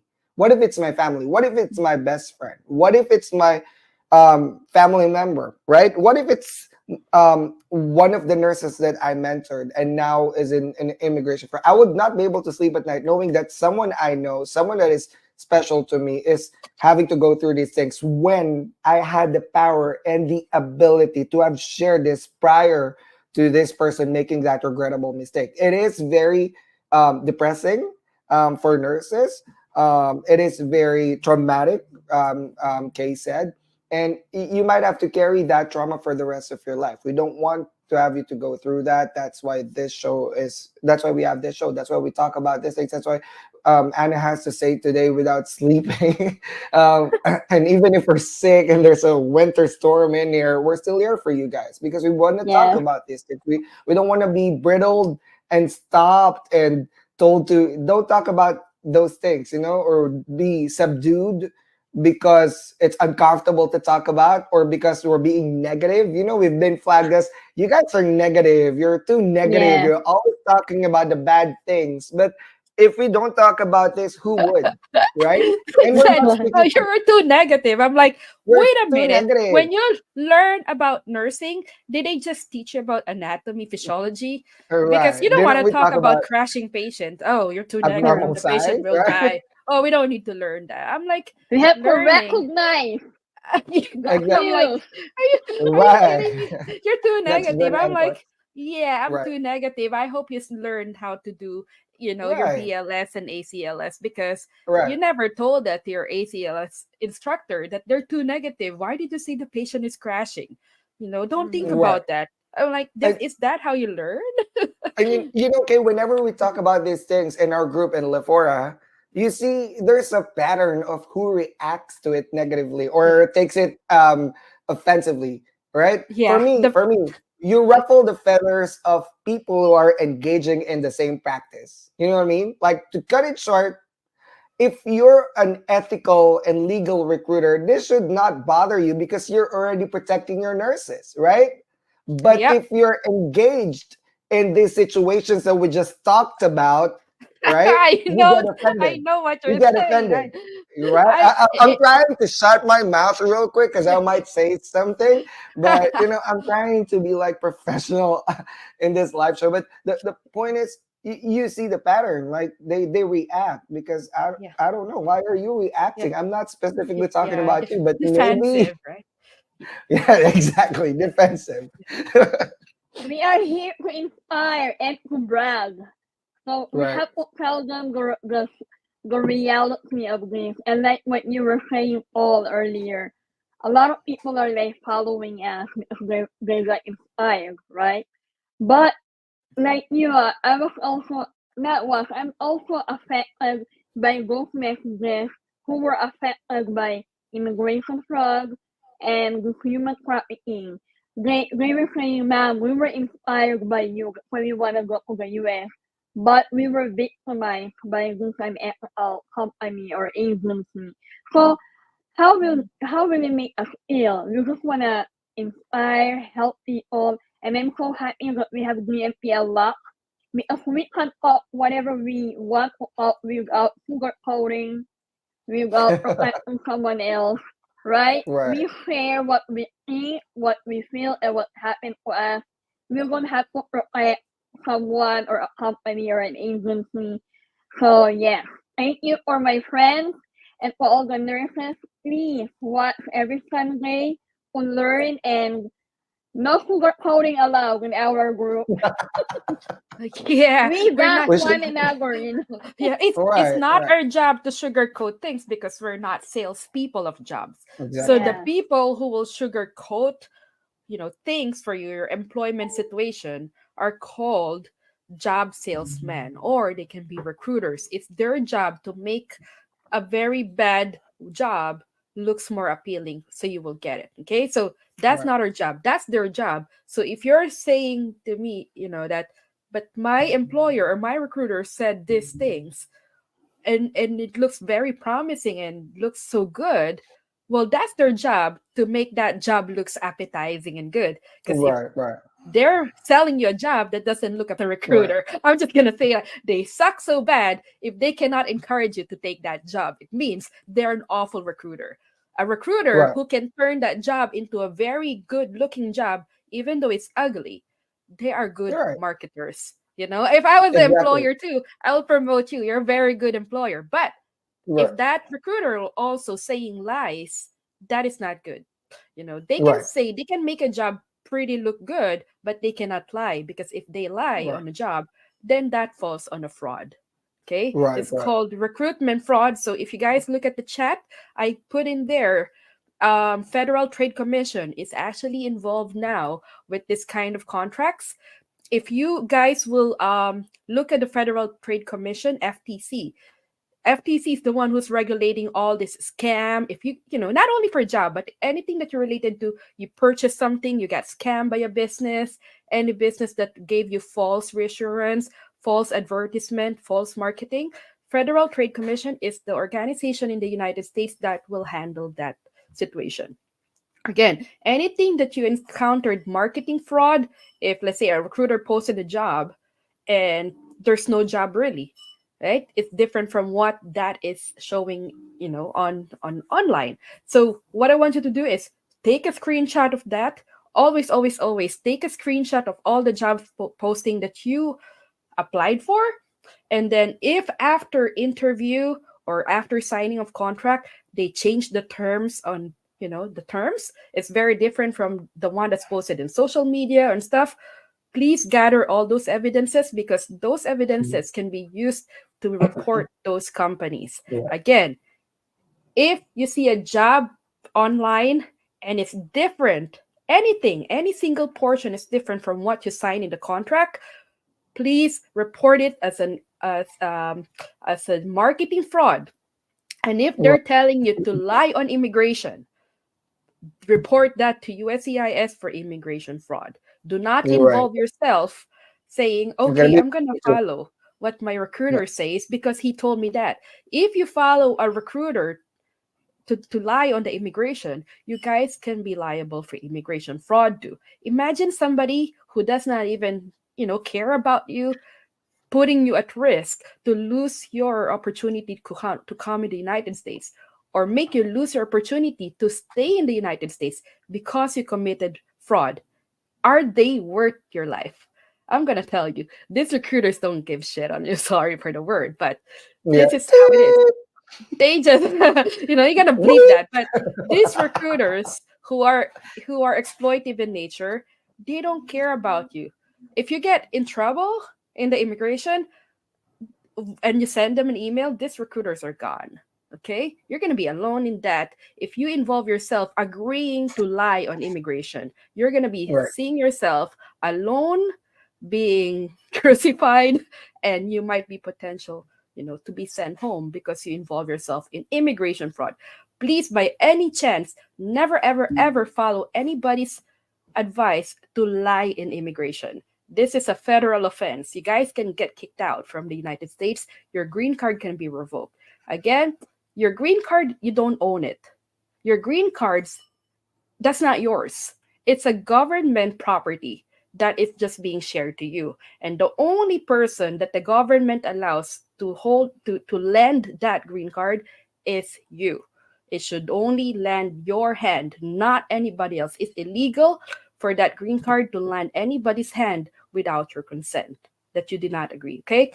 So again, your green card are never yours. It's a government property. So if you look at the back of your green card, you will see that there. It's a government property. If you see this anywhere, please send it back to the U.S. government. Because unless you became an American citizen, right? That's why you return it. Remember, got all when you became a U.S. citizen, you return it. Yes. So if you are green card, you can be reported. Yeah. And with the scenario you're saying, okay, imagine if the employer tells you to lie with the consul during consular interview to get your visa, and now you come to the US and you realize everything was a lie, right? And you tell them, I'm going to sue you because you lied to me. Guess what the employer is going to say? Well, we're in this together because you also lied to the consul, so you can't sue us. Exactly. You and me, we both lie. But the difference is fraud, and that's a federal rule, and your immigration status can be nullified and you get sent home to your country. That's actually, I mean, what's going on with other nurses. They're finding loopholes to tell you can't sue us because we're going to sue you too, right? But I mean, if you did everything out of good faith, talk to a lawyer. All right, lawyers can find a way to protect you. But we're here discussing these things because it's uncomfortable, right? But it happens, and it happened many times. It's still going to happen. That's why the DNP Unlocked is here. We are advocating for immigrant nurses. And like what Kay said, these employers or recruiters, they get paid to do what they're doing. All right. So they're gonna market to you as best as they could so they can get the money. All right. And that's the truth. It's still a business at the end of the day. Am I anti-business? No, I have a business myself. All right. I support people that have entrepreneurial skills, but there's also a thin line to cross when you're ethical and doing legal things versus you're already bordering non-ethical, illegal things just to get the money, right? But here in DNP Unlocked, we're not getting paid to talk about these things. We could be working in the hospital right now, making per hour stuff or traveling. But no, we are committing ourselves every Sunday to talk about these things. We're not getting paid, but we want to protect our community, and that's the immigrant community. And otherwise, who's going to talk about it? We've had immigrant nurses for such a long time, but we've been complacent enough for a long time. I've been complacent myself. I've been here for 7 years, and I've always wanted to help immigrant nurses. But why am I doing this just right now?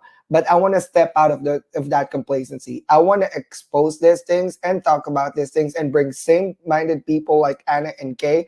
And if any of you guys want to come into the show, we'll also invite you to finally talk about these things that are affecting the immigrant nursing community. Because if we don't do this, who else would? What about the next generation of immigrants? What about the next generation of nurses that are coming over here? And honestly, Kay and Anna, because of us talking too much, we've actually influenced Talking too change. much. We're just Whether talking enough. in a good way. Not I enough think to tickle them, just they enough said to they tickle them and react. this this way people talk too much. They expose too much. But I think, to be honest with you, we're not claiming it, but we probably have influenced change, whether directly or indirectly. And for me, that's enough. That's enough for me to think about these things. That at least with the show that I'm doing, whether I'm being watched by 5 people or 100 people, at least through that, it sent a ripple that could have indirectly influenced policy changes and protocol changes and ethical recruitment and fair contracts, and to honestly bring the industry to a higher level and higher what's this accountability for these people that are dealing with the vulnerable groups, which are the immigrant nurses coming to the US. Thank you. Yay. No, because it's when we got here, we thought this was all normal. We all agree. Right. Yes. Yeah, because we're Yes. we're foreign nurses.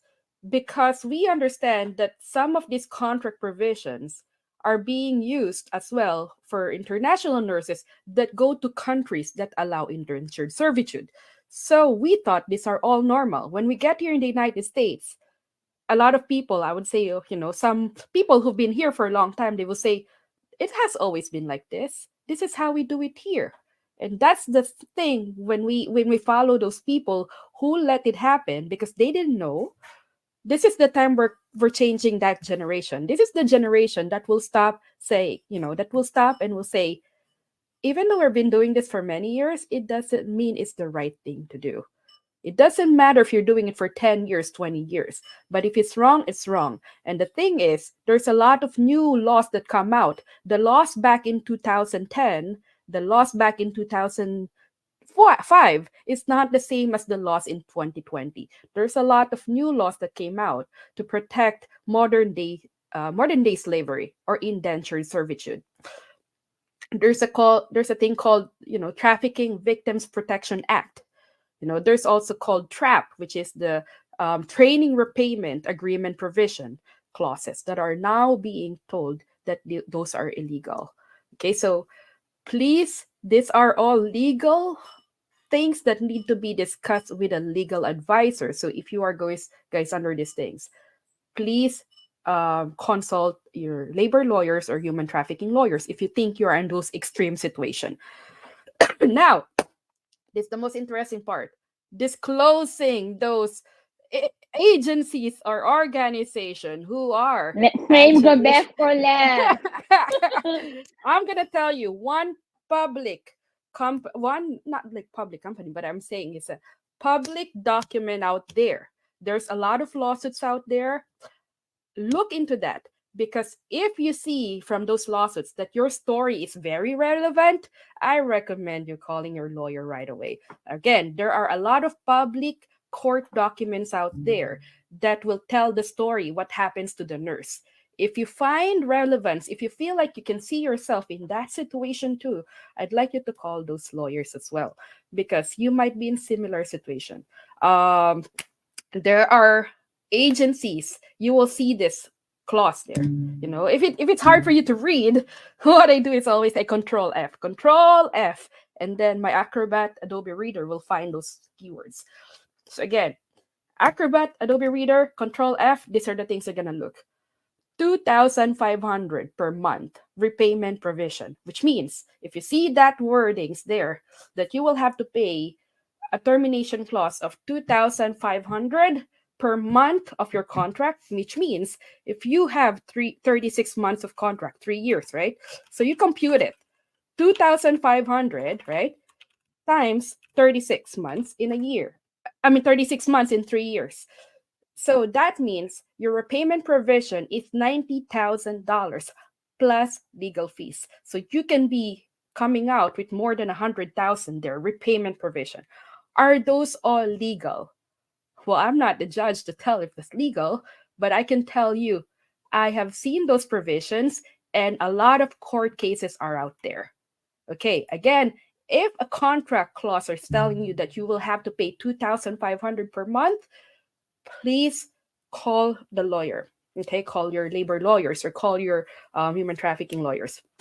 Okay, and they will give you the best information. Can you talk this with a with an immigration lawyer? Can you discuss this? Is the immigration lawyer the right person to ask if these are great? I don't know. Depends on the immigration lawyer expertise. It's like saying, I have pancreatic cancer. Is a general surgeon the best surgeon for me? The answer is depends.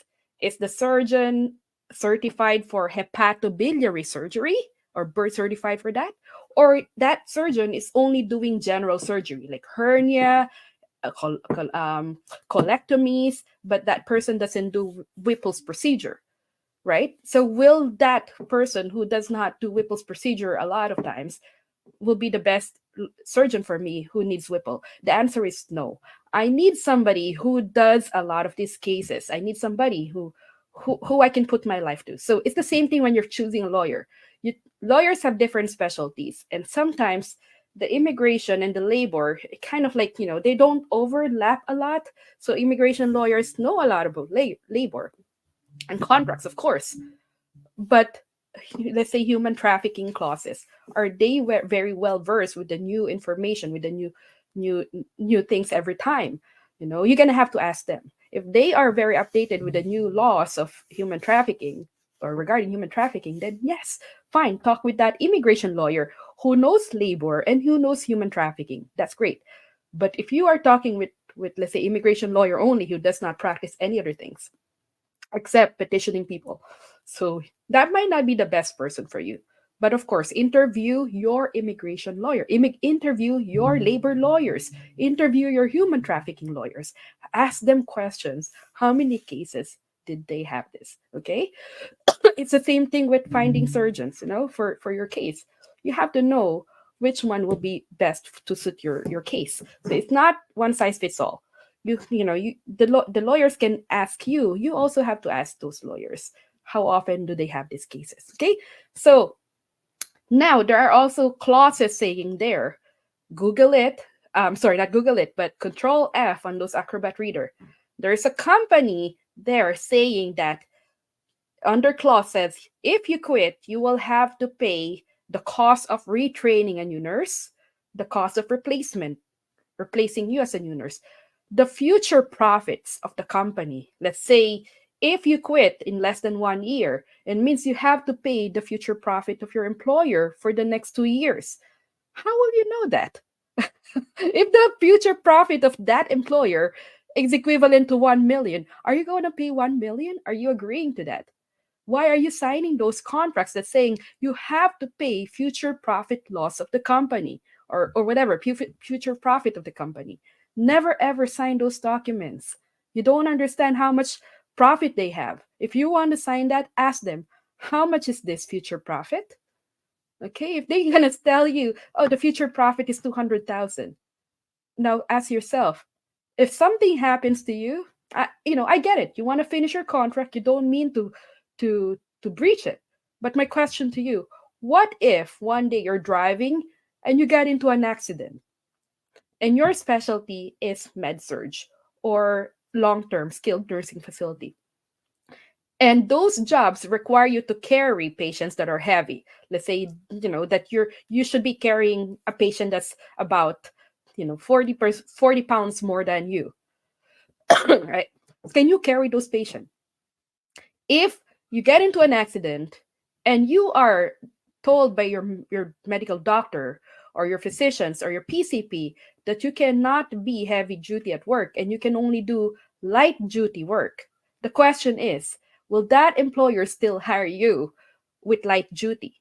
If that is a staffing company, it might be hard for them to look for a light duty job for you because a lot of employers will like somebody who can function fully. If you're light duty and you cannot work, what will happen now? Are you going to breach your contract? Will the employer tell you to pay the breach fees? Because if the breach fee is telling you that you will have to pay certain amount of money, future profit loss, are you willing to pay $200,000, $100,000? So before you sign those contracts, you have to know each word. What does it mean? If you don't understand word by word, please ask someone before signing it, because we have a lot of cases in here, and I'm not going to mention the company, that this nurse is under staffing company and was told you hurt your shoulder, you hurt your back, you hurt your knee, you hurt any part of your body, and you have to be light duty. What the company did was ditch her. It said, we cannot use you anymore. We cannot sell you to other employers, but you can pay your termination fee. If you want to pay that, you can pay it installment. And how much is that? $70,000. Is that fair? You cannot even work and you still have to pay that money, and you also still have hospital bill. So please, again, I'm not going to give you the company name, but I'm going to tell you, Control F, look at those contracts that will say future profit loss, cost of hiring new employee. If you see those words that you will have to pay if you quit your job, run away from them. And you will see a lot of that. Actually, you see a lot of that, especially with staffing companies. I'm not saying all staffing companies are bad, but I'm saying that there are cons of using a staffing company, and you have to ask those employers on what will happen if ever you were put in light duty work. What are the options? Will you lose a job? Because 70,000 is not easy. If you have to pay someone 70,000, it means you have to earn at least 100,000 minus taxes, right? And then that will be your net money. So can you make that 100,000 in less than 3 years? Most likely not, right? Unless you do something else. So that's my Wow. thing there. Hey, put her number in a row, Paul, as always. If Paul makes a systematic list, he will put the numbers out there. Yeah, the Right, right. numbers, exactly. She's the numbers queen. I Yes, love yes. math. I don't know why I'm in nursing, but I do love math. And Because it Well, puts it I in love perspective numbers, when you do that. but not math. yeah, because I think that's also one thing why they prey on nurses, because a lot of nurses went to nursing because we hate math, Yeah. right? Yeah, I'm True, not gonna right? We're deny in that. science because we hate math, because if we love math, we won't be in science, right? So a lot of professionals, healthcare professionals, are the least financial literate. And this is from a study that healthcare professionals Mm-hmm. are the least financial literate people. And they take advantage of that. You don't know math, we're going to throw words in your Mm-hmm. contract that is math related that you are not understanding. But for me, you flip that inside, upside down, backwards, whatever, I can tell you the numbers there. Whatever, however you wanted to do it, I'm going to read that and I'm going to interpret to you based from the number that you understand. If you think Netflix subscription expensive, if you think NCLEX is expensive, if you think IELTS is expensive, if you think NBCPX expensive, look at those contracts, because those contracts are embedded in those words that may ask you to pay more than $100,000. Right. And for you to And pay that money, it will take many, many years as a nurse. right. And remember, Kay and Anna, we have to remind our viewers, our nurses, that these contracts are drafted by their own legal team. So those contracts favor them, not you. All right. There's a culture in the Philippines where we are very community oriented. That's both a good thing and a bad thing. All right. We're community oriented. We like to take care of each other. We care for each other a lot, right? But that can be also taken against you. Sometimes Filipino recruiters, I'm not saying this is the truth and this is the only truth. I'm just saying sometimes, based on our experience, are also the ones exploiting this weakness for our Filipino folks, right? I do not know with other cultures. I'm not very proficient with other cultures, but in the Filipino community, it exists. Don't worry, I'll take good care of you. I'm a Filipino too. Don't Yeah, worry. Ryan. Don't read the contract entire. Don't worry about that contract. It's just there because it's standard. We just copy pasted it. But don't worry. Once you get here, we're not gonna worry about that. We're not gonna take it against you. If you quit, then you don't have to pay it back, guys. This is what I say. We're nurses. We love documentation to the T, right? Verbal words cannot be used as an argument in the court. You tell me that I don't have to pay it back. Please put that in the contract. You don't have to pay it back, and then I'll sign it. All right. It's not that I don't trust you, but that's just how contract works. All right. Let's grow up. Let's be adults. Let's be responsible for our own career path. All right. But let's break out of that's why I keep talking about professionalism. Do not be too personal, all right, and too Mm-hmm. friendly with your recruiters. They are there to make business. You are here to fulfill your American dream. So draw that line. I know you're very friendly. I know you care about me, but I would love to be put this in the contract, in a very professional and very respectful way. We always want to be respectful, but also drawing the line and setting boundaries. All right. Do not be Mm-hmm. deceived with I've been once like you. So, I don't want these things to happen to me. So why would I I do know that your to you? mom. I know Uh, your yeah, dad. I know your mom. I know your dad. Oh my God. I know your family members. I'll take good care of you. Just sign this contract, guys. Um, I I I think that's how the devil works. To deceive you, to hurt you, to lie to you, to rub you. I'm just kidding. But oh my God, we're gonna be sued here. But the point is, no, we're here to protect you and to tell you guys things that happen in real life, right? That happened to our nurses that are already here caught in this situation because they trusted so much. All right. In a Yep. very similar way in the ER where my colleague, even my best friend, would give me a syringe and say, okay, push this to the patient without me seeing my best friend nurse drawing it in front of me. I'm not gonna give that. I politely said to my friends, besties, in fact, in ER, you give that because you draw that. I never saw you pull that. You know what I mean? It could be saline, it could be whatever for what I know. And I'm not being mistrustful. It's just being was this mindful of what I'm doing because at the end of the day, this is still work. Even if you're my bestie outside work, that doesn't do it. I don't do it that way. You know what I mean? I set limits, right? In a very same way How? where if you collect my culture for my patient, you scan that because you collected that. So if that's an abnormal Mm-hmm. finding, that's on you, not I mean something like that. But same thing with your career life, all right?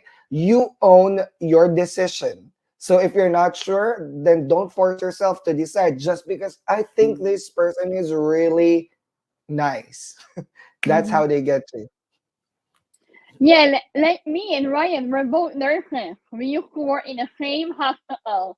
I work in Right. the OR, he worked in the floor. He will give report, he will give me a medicine antibiotic. Here, 1 hour prior to the OR, I was like, you're the one who makes it, right? So you give it. So Yeah, we Yeah, I know know a we lot scanned of it, these you scanned things, it, but you spike it, you start it. I'll take over yeah. after you start it, but you scanned it. Yeah. I'm not gonna give that fluid in the bag if you did not start it. Like what Something like I that. said few weeks ago, when you're happy, do not let your emotion be your deciding factor in signing a Well, contract, in getting or making any kind of decision. And like what you all said, in every decision, money will always be involved. You see, I'm listening to you, friends. Good, yeah, good, that's good. true. And Emotions will never will ruin your decisions all Mm. the time. exactly. Yep, Yeah. yep. So if it's something professional or even not professional, even in your personal lives, if it's a life-changing decision, it's always best. This is very underrated. Sit back and think about it. I've made incorrect decisions in my life too, but one thing that I did not make incorrect decisions with is my American dream. All right. To be honest with you, Kay, after I started my EB3 processing, there was a recruiter. Of course, I still shop around recruiter, right? I'm already engaged with a contract with another recruiter. But there was a recruiter that I attended. This is in Dusit Thai Hotel in Makati, right? She put us in a room. She interviewed us, all right? Filipino Californian. She said, okay, well, who has tourist visa? Because I'll take you to the US next week. All right. And right. And she Tourist talked to me, visa. of course, I was 20 something, 21. I probably haven't turned 21 yet. I just recently passed my NCLEX. I already have an EB3 petition on process. And she told me, you know what? You don't have a tourist visa, but see, I know a person, right? I know a person that can help you get that tourist visa, all right? And we're gonna tell these things, this, and that. In short, to cut it short, guys, they told me to lie to the consul for tour. They're gonna tell me that I'm gonna be flying with my aunt who is sick. All right, I'm gonna be flying with my aunt who is sick. That's why they have to give me the tourist visa. And when I get to the U.S., they're gonna give me. They're gonna switch me to a student visa. It was carefully planned. There's a pathway. All right, guys. I'm from a poor family. If you hear these things that there's somebody that's willing to invest on you, put money on your bank account, pretend that she is your aunt and she's on a wheelchair and she needs medical help and you're the only family member that's there and told you to lie and counsel and they're going to start paying for people, but you're going to be working for her for 5 years. Guys, for me, at that time, I was like, ooh, this is the easiest pathway to get there. I don't care if I only make $10 an hour, but I will get there. You know what I mean? Mm-hmm. I was vulnerable at that time. But I went home and instantly I thought about this is immigration fraud. If I get caught, it will not only ruin my chances to get to the US, but it will also hurt my chances in the future when I get that immigrant visa and that gets canceled. I'm banned from US for life. There goes the Mm-hmm. American dream down the drain because Yeah. of a mistake, because I didn't think about it. And I told the recruiter, no, I don't want to. I don't want to hurt my chances in the future. So ever Yeah. since then, I've started warning nurses if someone's trying to um, promise you a tourist visa to J1 visa or whatever, student visa. I forgot the letter. There's terminal letters, K1 or whatever. K1 is fiance. And then H1 visa and then EB3, whatever. If they cover all the letters of the alphabet, whatever visa that is, guys, that's red flag for me. If you already have an EB3, stick to that because that's guaranteed. That's green card day one. Do not hurt your chances. If you commit an immigration fraud on top of your EB3, the EB3 is also canceled. You don't get to the US, or if you're already in the US and you think they're not going to catch you, you don't know the feds. Even if you're Yeah. already a citizen, they can still go back to your days when you were an immigrant and you committed fraud. And they're going to say, your citizenship is anchored with your immigration, which is Mm-hmm. anchored to you, frauding us during your immigration. So we're going to cancel your citizenship on the grounds that your immigration was a fraud. And that happened to immigrants recently in the last 5-10 years because they committed fraud 20 years ago and they're already citizens. But your citizen was anchored into a naturalization process, which is Mm-hmm. the immigration. And you committed fraud, they're going to take you back all the way. Guys, if you think the feds will not find that out, they will. And They you know should really not. everything. Yeah. Yeah. And we're not The- scaring you, we're not being negative.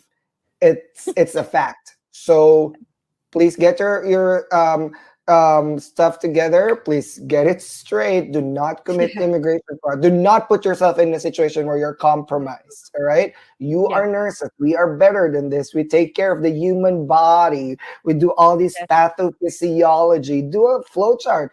This recruiter interviewed me. Flow Should I chart go? Yes with a or big no? Manila Or, paper. yeah, yeah. What you call that? The The Manila Manila paper. Manila paper. Manila paper. Yeah, Yeah, put it Or there. Cartolina. Color yeah. yellow. Oh no, make it Do a flow red. chart. Yeah, Yeah, and I'd like to add that, Paul, is it's very important. If you are one, if you think that you're one nurse that's being told this, and then let's say there's a bad recruiter who's telling you guys to commit immigration fraud, and there is, like, let's say 200 nurses who did that, and then one nurse just want to go whistleblow, right? Oh, you're in trouble. You're very much in uh-oh. trouble. If there is a thing called whistleblower protection in the United States, and the lawyers can explain that, but if one nurse want to speak up about these illegal practices, all of you Everybody guys, gets, yes, all you guys can everybody. get called back, right? And Right. if you will relate this, there's this Florida school that was sued for fraud, right? Florida school. 7,500 nurses. Yes, right? And then what Yeah, happened Texas to has these already nurses? canceled hundreds of them, the And licenses. Yeah. Texas canceled all this nurses' license. Yes. Even though No they're the arguments. victim. Even Yeah. though they're No the victim, arguments. you're done. Because you got Yeah. that license out of fraud. So Right. so it's the same thing with immigration fraud. If you acquired that immigration status through fraud, regardless if you are the victim, you can be called by the USCIS. You It's will be in the accomplice. hot seat. Yeah. Although It's there's a it's a process for it. Yeah, yeah, but if accomplice to the crime because you said yes to yes, it. yes, You if they already will know. find out that you were told to lie and you know that that is a lie, you can Right. be also part of that, and you don't And want to risk those and things. Yeah. okay, some of the arguments are like I didn't know, but guys, ignorance of the law is no excuse because the laws are Yeah. published. So Yes, exactly. contact a lawyer right away. All right. If you think you've been involved, okay, fast forward, you're already here, right? Or you one of us and you're already Yeah. here in the US. If you think you've been involved in the past in immigration fraud and you're still bothered by it, or these talks that Come we're talking about makes you clean. feel uncomfortable, talk to a lawyer right now, please. Right. Let's make this right for the future nurses, so they won't get involved in immigration fraud. Because it's really a sad thing, Kay, when these people message us and they're being coerced, they're being scared or threatened, because they were involved unnecessarily, or maybe they were also aware of it, but now they couldn't get out of the contract because they're also aware of the situation. So please don't put yourself in that situation. There. And Okay, before we yeah, wrap up, we have a yeah, question in the comment yeah. section from Question. Journey the Habometri when it's so small. Yeah, what would be the legal way to withdraw from any signed contracts? Well, legal contracts are legal documents, and the best way to start, step one, consult a legal professional. Always Yes. consult a lawyer. Now, what lawyer are you gonna consult? If this is an employment contract, then you might want to Contract. consult a lawyer A who knows labor. about labor or contract. Okay, labor Mm-hmm. and contract. And the best lawyer that you will get also, if this is immigration tied employment contract, you want to get a lawyer that practices labor and immigration. Okay, Right. not only immigration lawyer, but a lawyer that practices immigration and labor. So that's the first person that you will want to talk to when you want to do anything with your contract. If you want to execute the termination clause, please sit down with a lawyer first before you do anything. Okay, because the lawyer will tell you something. Jorly also did a follow-up question. Mm-hmm. When will be the contract will become invalid after requesting for withdrawal of contract? Whether those steps should be done. Um, Termination clauses are their instruction. Okay, their thing called termination clause is not really invalidating your contract, but it's saying that you are exercising the termination clause. So if both Mm-hmm. parties agrees to terminate it, then you will need to get a release letter from that other party. If the other party is a recruitment agency, then you need a release letter from that recruitment agency that both Right. and you them sign together that you are releasing each other from Right. legal obligation. Okay, so again, And document. Preserve the evidence. yes, if you do not get a Black release and white. letter, Mm-hmm. then there is no proof that that contract is terminated. Yeah. Okay, so Right. all the time, if anybody wants to terminate their contract, please consult a lawyer who can help you navigate these things. We're not lawyers, we're Right. nurses, but doesn't mean we don't know contract because we're contract nurses for many years. So but then we know that you will need a release letter. If you without a release letter, there's no mutual agreement that the Right. contract has been terminated. Okay, so the Right. fine prints are there. Read that. If you don't understand, get a lawyer who will explain that to you. It's always the fine When I print was in where the they get Philippines, I always communicate with them via email. email. They were like, Yeah, Yes. Anna, let me email. call you. No, I rather communicate with you via email. Okay. I Yeah. want black and white. I want to have a copy of it. Right. Okay, And how if about they ever, WhatsApp call? WhatsApp. Call me yeah, on WhatsApp. This is my number in WhatsApp. I'm like, hello, No. WhatsApp. Give me your no, company email.